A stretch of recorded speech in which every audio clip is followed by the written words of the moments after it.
TlI3 आपने लिखा, ये धीरे धीरे टूट जाएगा, इसका डिकम्पोजिशन होगा, कोई दो राय नहीं है, TlI प्लस I2 में ये टूट जाएगा धीरे धीरे, क्योंकि ये कॉम्बिनेशन है I3 माइनस और Tl प्लस का, तो ये धीरे धीरे उसमें टूट जाएगा, डिकम्पोजिशन हो जाएगा उसका, लेकिन एग्जिस्ट करता है वो। ठीक है, तो मैंने यहां पर डिस्कस करा एक आयन ट्रायोडाइड, पॉलीआयोडाइड पर मैं पी ब्लॉक में चलता हूं। पॉलीआयोडाइड आयंस एग्जिस्ट करते हैं, ये एग्जिस्ट करते हैं। ठीक है, मतलब ये खासियत है कि I माइनस और I2 के मॉलिक्यूल मिल करके कुछ कुछ ऐसा बनाते हैं। जैसे आ जाओ अच्छे से सीखना बेटा, बहुत मजेदार। जैसे पहला I3 माइनस, तो I3 माइनस एक पॉलीआयोडाइड आयन है। इसकी कहानी यह है कि I2 ये वायलेट कलर का होता है, आयोडीन। अगर आपने इस पर I माइनस डाला तो ये धीरे धीरे इसके बीच एक रिएक्शन होता है, रिएक्शन, केमिकल रिएक्शन आप बोल ले, इन दोनों के बीच एक केमिकल रिएक्शन है, और रिएक्शन के थ्रू ये I3 माइनस एक मॉलिक्यूलर आयन बना लिया। ध्यान से सुनेंगे अच्छे से, बढ़िया से, मैं करवा के दिखा रहा हूं। लाइक आयोडीन इनसॉल्युबल है, वाटर इनसॉल्युबल है, वाटर इनसॉल्युबल है, तो इसकी सॉल्युबिलिटी को, जबकि बाकी हैलोजन पानी में सॉल्युबल है, फ्लोरीन क्लोरीन ब्रोमीन सॉल्युबल है, फ्लोरीन क्लोरीन हाईली सॉल्युबल है, bromine partially soluble but soluble है, आयोडीन इनसॉल्युबल है। ठीक है, तो इसकी सॉल्युबिलिटी को बढ़ाने के लिए Ki ऐड किया जाता है, Ki aqueous is added to increase, अच्छे से देखना बेटा, पी ब्लॉक पर increase the solubility of iodine, to increase the solubility of iodine, समझ गए? वाटर में उसकी सॉल्युबिलिटी को बढ़ाने के लिए अपन Ki ऐड करते हैं, तो Ki ऐड करने के बाद ये एक चीज बन जाता है Ki3। क्या बन गया? Ki3। अब ये ब्राउन सॉल्यूशन है, ध्यान देंगे आप अच्छे से, कैसा सॉल्यूशन है? Brown solution. तो आपको आज के बाद कलर याद रखना है। मैंने बोला था आपको कि कलर की आप एक लिस्ट तैयार कर लें। ये एक ब्राउन सॉल्यूशन, कौन? Ki3। अब आयोडीन डिसॉल्व हो गया और ये वायलेट है, ये वायलेट कलर का है, प्रेसिपिटेट है भी वायलेट कलर का, और Ki3 आपका ब्राउन सॉल्यूशन हो गया। तो आपसे पूछा भी जाता है solubility of iodine in presence of Ki is due to what? Therefore solubility of iodine in presence of Ki is due to formation of Ki3।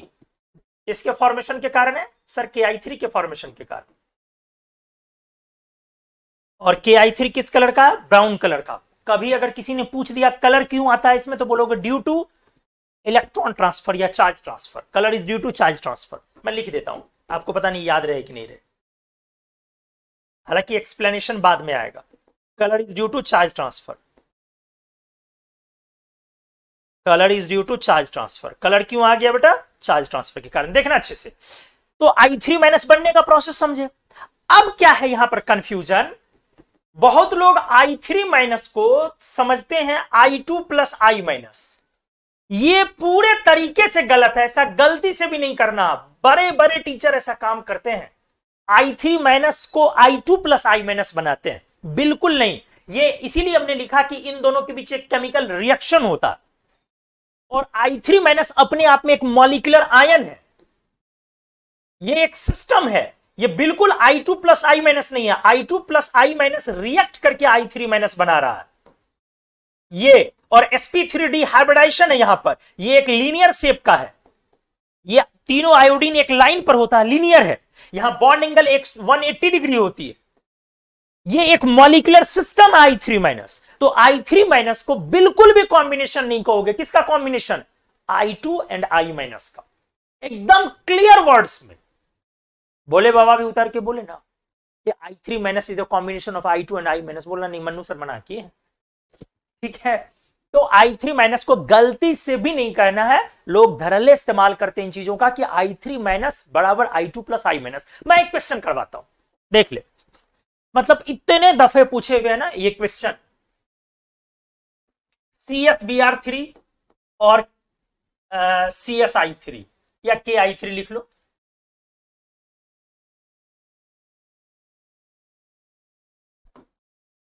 Consist of, देखो एक बार एग्जाम में CSBR3 आया हुआ, एक बार नहीं मतलब 7-8 बार, और 7-8 बार KI3 आया हुआ है। तो कंसिस्ट ऑफ, अब ऑप्शन ए दिया, ध्यान से देखो कैसा, CS plus Br2 and Br minus. अब समझ रहे हो कि I3 वाला अगर ऑप्शन लेगो तो K plus I2 and I minus, इस तरह का ऑप्शन। सेकेंड ऑप्शन दिया CS पर 3 प्लस एंड Br माइनस, सही है, मतलब इसको यहां पे लिख लो K पर प्लस और 3I माइनस। थर्ड ऑप्शन दिया CS plus and Br3 minus, वहां पे ले लो तो K plus and I3 minus. और फोर्थ ऑप्शन दिया CS पर plus, sorry 2 plus I2 sorry I minus 2I minus and iodine. ओ K प्लस लिखना था बेटा, मतलब CS पर 2 प्लस Br माइनस और Br, यहां पे क्या आ गया K प्लस, K पर 2 प्लस और 2I माइनस और I। तो इस क्वेश्चन का आंसर क्या होगा और क्या नहीं होगा, मतलब कौन सा ऑप्शन ऐसा है जो होगा वो बताओ, और कौन सा ऑप्शन ऐसा है जो स्ट्रिक्टली नहीं होगा जो लोग करते हैं, जल्दी बताओ कौन सा होगा ऑप्शन ABCD में और कौन सा स्ट्रिक्टली नहीं होगा, जल्दी।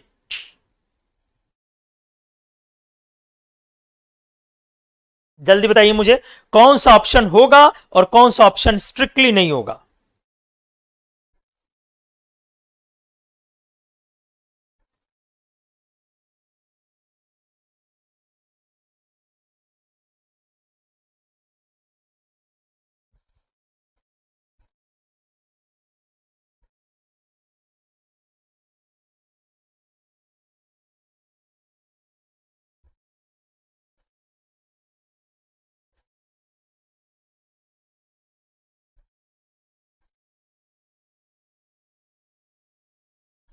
बिल्कुल सी होगा और ए नहीं होगा, बिल्कुल सही, एग्जैक्टली सी आंसर होगा और ए नहीं होगा, सही बोला आप लोगों ने। इस क्वेश्चन का जो आंसर है वो सी होगा और ए नहीं होगा, और लोग ए पर ही टूट पड़ते हैं, तो सही सोचा आप लोगों ने।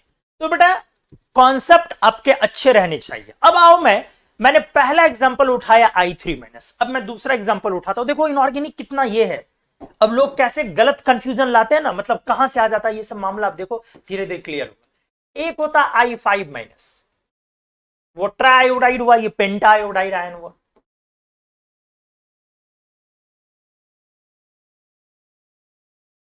मतलब I2 और I माइनस मिल करके तैयार करता है ये कॉम्बिनेशन। इस बार जो मामला है वो वहां से बिल्कुल अलग है। इस बार I5 minus equals to I2 plus I minus plus I2 होता है, I2 plus I minus plus I2 होता है। और यहां पर जो इन आयंस को और मॉलिक्यूल को बांधने वाला फोर्स है वो इंटरमॉलिक्यूलर फोर्स है। समझ में आया कुछ? इस आयन और इन मॉलिक्यूल्स को बांधने वाला जो फोर्स है वो इंटरमॉलिक्यूलर फोर्स है, जिसको अपन वेंडरवाल फोर्स बोलते हैं। I2 I माइनस और I2 को जो बांधने वाला फोर्स है ये इंटरमॉलिक्यूलर फोर्स है। इसीलिए मैंने बोला कि यहां पर कोई इंटरमॉलिक्यूलर फोर्स नहीं है। ये जो आपने C बोला तो इन दोनों के बीच क्या वेंडरवाल फोर्स है? बिल्कुल वेंडरवाल फोर्स नहीं है, बिल्कुल वेंडरवाल फोर्स उन दोनों के पीछे नहीं है, लेकिन यहां पर वेंडरवाल फोर्स है। आज मैं स्ट्रक्चर ड्रॉ कर रहा हूं, देखो कैसा होता है। I2 van der Waals force I minus I2, ये L शेप का होता है बेटा, और ये माइनस है। ये जो माइनस एक्चुअली वो यहां पे है। I2 का एक मॉलिक्यूल, I2 का एक मॉलिक्यूल I माइनस मिलके एक गुच्छा तैयार कर रहा है, एक कॉम्बिनेशन तैयार कर रहा है, लेकिन ये रिएक्शन नहीं है। आप चाहे तो इसमें से I2 को तोड़ के अलग निकाल सकते हैं, I2 को तोड़ के अलग निकाल सकते हैं और I माइनस को अलग कर सकते हैं, ठीक है। इसको आप वाटर में जैसे ही डाल देंगे, इस I5 माइनस को वाटर में डालेंगे तो I2 और I माइनस अलग हो जाएंगे, जबकि I3 माइनस वाटर में ही फॉर्म किया था, सॉल्यूशन में फॉर्म किया था थोड़ी देर पहले। अगर कराना चाहें तो वो सॉल्यूशन में I3 माइनस के फॉर्म में इंटैक्ट रहेगा। समझ में आई चीजें?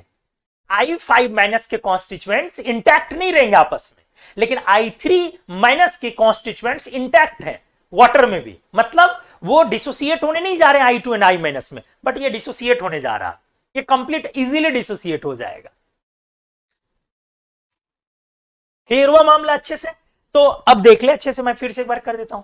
यहां जो ये है वो वेंडरवाल फोर्स है, यहां जो ये है वेंडरवाल फोर्स है, और वेंडरवाल फोर्स काफी वीक होता है क्योंकि ये इंटरमॉलिक्यूलर फोर्स है।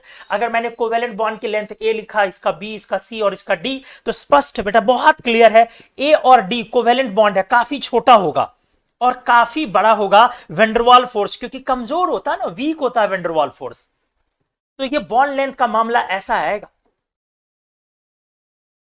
कोवेलेंट बॉन्ड स्ट्रॉन्ग बॉन्ड्स होते हैं तो छोटे होंगे, और वेंडरवाल फोर्स वीक बॉन्ड्स होते हैं तो लंबे होंगे। इसीलिए बी और सी आपका काफी लंबा होगा, ए और डी आपका काफी छोटा होगा। I5-। अब आ जाओ, सर ऐसा ऐसी चीजें होती है क्या? बिल्कुल होती है। आ जाओ, मैं एग्जांपल दिखा रहा हूं भाई साहब, पहले पेज नंबर डाल लो, यहां 11। आ जाओ, मैं एग्जांपल दिखा देता हूं। जैसे एग्जांपल में आपने लिखा CsI5, तो CsI5 को क्या लिखोगे? CS+ and I5-।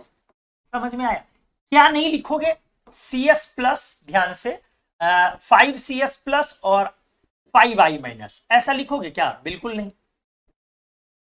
क्लियर हो गया? I5- एग्जिस्ट किया, हमने आपको दिखाया, बट इस बार वो वेंडरवाल फोर्स इंटरमॉलिक्यूलर फोर्स के कारण। मैं अगला दिखाता हूं, बी सी में। तो यहां पे चूंकि वेंडरवाल फोर्स है ना, तो I2I- का आप यहां चूंकि कॉम्बिनेशन लिख रहे हैं, तो लोग वहां भी लिख देते हैं, वहां गलत है, यहां सही है। तीसरा एग्जांपल मैं लाके दिखाता हूं, सी। एक होता I8-, और अजीब है ये सर, ऐसे से होते हैं? बिल्कुल, बहुत कुछ होते हैं, आप नहीं जानते इसका मतलब थोड़ी ना। I2, अब आप समझ चुके होंगे, I-, I2, I-, I2, अब आप समझ चुके होंगे। यहां भी कौन सा फोर्स है? इंटरमॉलिक्यूलर फोर्स है।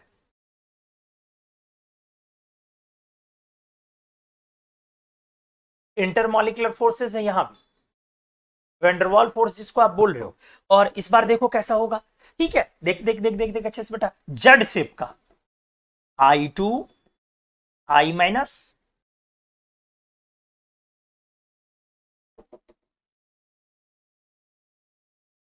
I2, I-,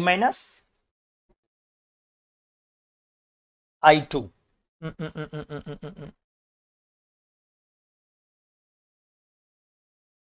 सही है ना? हाँ, I2, गुड। दो बार I- है, कहां कहां? एक ये I- है, एक ये I-। सही है? जेड शेप का इस बार हुआ। यहां भी देख लो, दो बार I- है। I- को दूसरे कलर से मैं लिख देता हूं, यहां एक बार ये वाला I-, और यहां दो बार, और ओवरऑल कितना प्लस माइनस आ गया मेरा इस पे? 2-। तो बस ऐसे ही आपको समझा रहा हूं मैं। I5- आपको जानना, बट I8/2- नहीं जानना, बट मैंने समझाया आपको, आप समझे। कभी कभी आयंस वेंडरवाल फोर्स के थ्रू कनेक्ट होकर के नए मॉलिक्यूल का फॉर्मेशन करते हैं, ठीक है?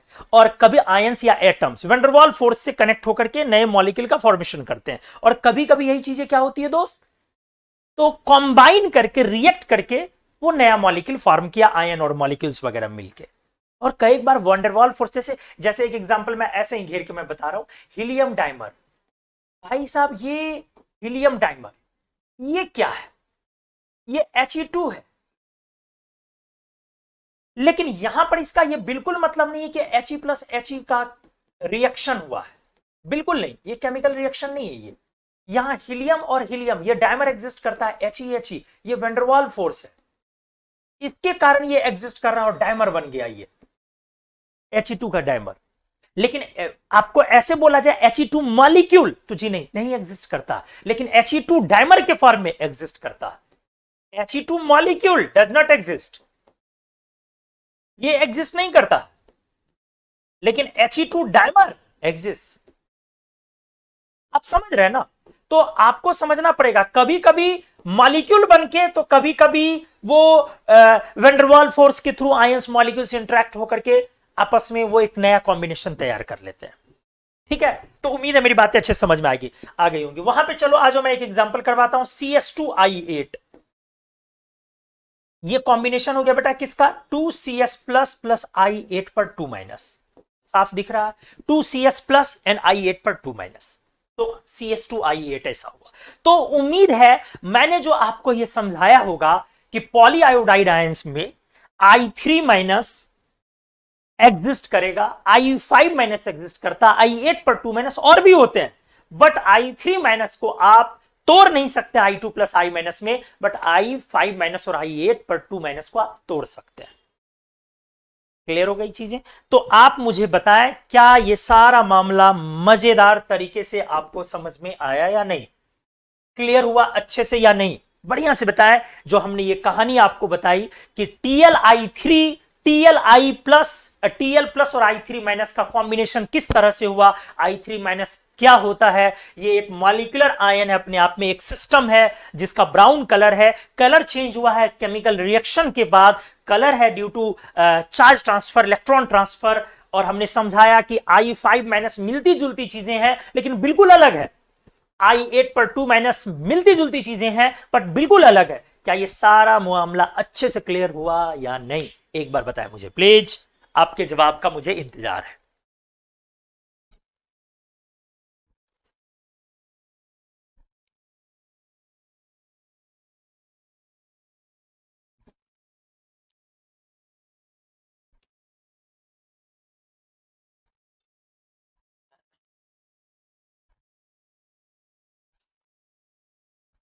गुड,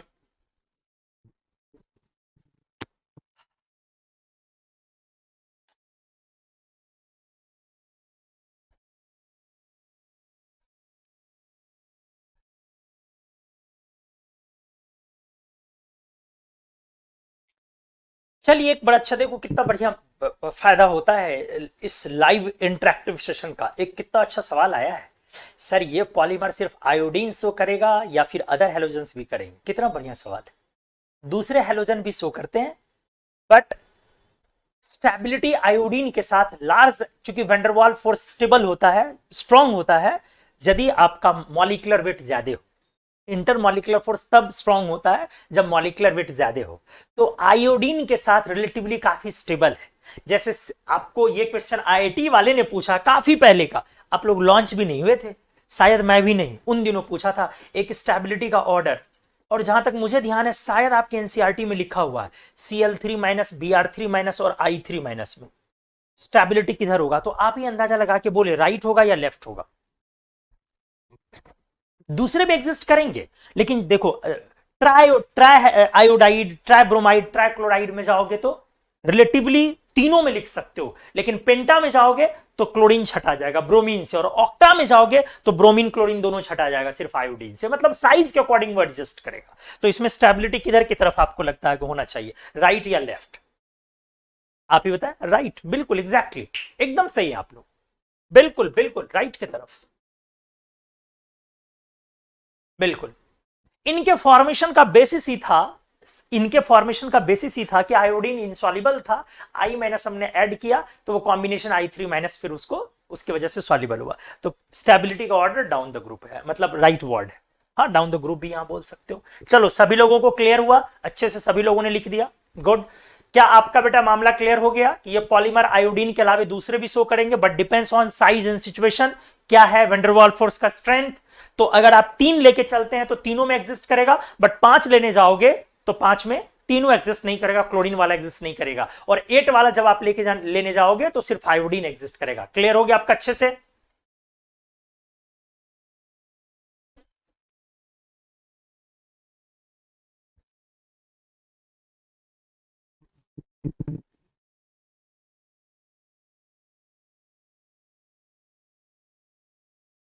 गैलियम वाला मैंने क्या नंबर लिया है यार यहाँ, 12, अब 13 में जाओ।